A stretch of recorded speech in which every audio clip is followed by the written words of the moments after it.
नमस्कार। आप सभी का एक बार फिर से स्वागत है हमारे चैनल वेद मंत्र वाणी में। आप सभी को नवरात्रि के दूसरे दिन की हार्दिक शुभकामनाएं। आइए नवरात्रि के दूसरे दिन सुनते हैं माँ ब्रह्मचारिणी की कथा। नवरात्रि के दूसरे दिन माँ ब्रह्मचारिणी की पूजा की जाती है। इन्हें तपस्या और साधना की देवी माना जाता है।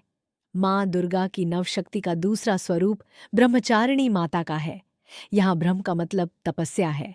माँ दुर्गा का यह स्वरूप भक्तों और सिद्धों को अनंत फल देने वाला है।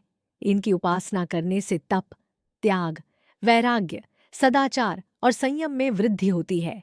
ब्रह्मचारिणी का अर्थ है तप की चारिणी, यानी तप का आचरण करने वाली। देवी का यह स्वरूप पूर्ण ज्योतिर्मय और भव्य है।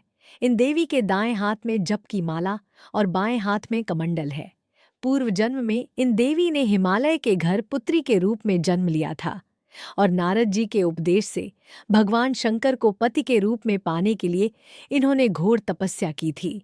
इस कठिन तपस्या के कारण इन्हें तपचारिणी अर्थात ब्रह्मचारिणी नाम से अभिहित किया गया। 1000 वर्ष तक इन्होंने केवल फल फूल खाकर बिताए और 100 वर्षों तक केवल जमीन पर रहकर शाख पर निर्वाह किया और कुछ समय कठिन उपवास रखे और खुले आकाश के नीचे वर्षा और धूप के घोर कष्ट सहे। 3000 वर्षों तक टूटे बेलपत्र खाए और भगवान शंकर की आराधना करती रही। इसके बाद तो इन्होंने सूखे बेलपत्र खाना भी छोड़ दिया और कई हजार वर्षों तक निर्जल और निराहार रहकर तप करती रही। पत्तों को खाना छोड़ देने के कारण इनका नाम अर्पणा पड़ गया। कठिन तपस्या के कारण देवी का शरीर एकदम क्षीण हो गया। देवता, आर्षि, सिद्धगण, मुनि सभी ने ब्रह्मचारिणी माँ की तपस्या को अभूतपूर्व पुण्यकृत बताया और उनकी सराहना की। उनसे कहा, हे देवी, आज तक किसी ने इस तरह की कठोर तपस्या नहीं की। यह तो सिर्फ आप ही से संभव थी। आपकी मनोकामना परिपूर्ण होगी और भगवान चंद्रमौली शिव जी आपको पति के रूप में प्राप्त होंगे। अब तपस्या छोड़ो और घर लौट जाओ। जल्द ही आपके पिता आपको बुलाने आ रहे हैं।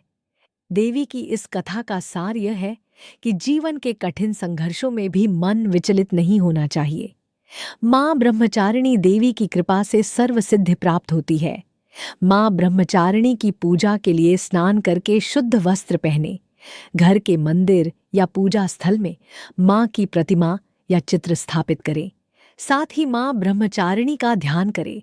उन्हें चंदन, अक्षत, पुष्प, धूप और नौवेद्य अर्पित करें। माँ को विशेष रूप से सफेद पुष्प और चीनी या शक्कर अर्पित करना शुभ माना गया है। फिर माँ का मंत्र जाप करें, स्तुति करें और प्रार्थना करें। या देवी सर्वभूतेषु माँ ब्रह्मचारिणी रूपण संस्थिता नमस्तस्य नमस्तस नमस्तस नमो नमः। ब्रह्मचारिणी माता का बीज मंत्र है। ओम देवी ब्रह्मचारिणी नमः। माता का शक्ति समृद्धि मंत्र है।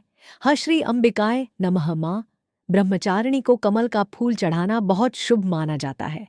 कहते हैं कि माँ ब्रह्मचारिणी को यह फूल अर्पित करने से ज्ञान की प्राप्ति होती है।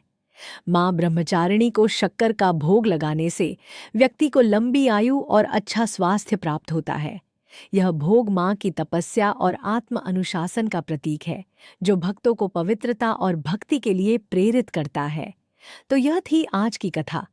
आपको आज की यह कथा अच्छी लगी हो तो वीडियो को लाइक ज़रूर करें और अभी तक चैनल को सब्सक्राइब नहीं किया है तो सब्सक्राइब करना ना भूलें।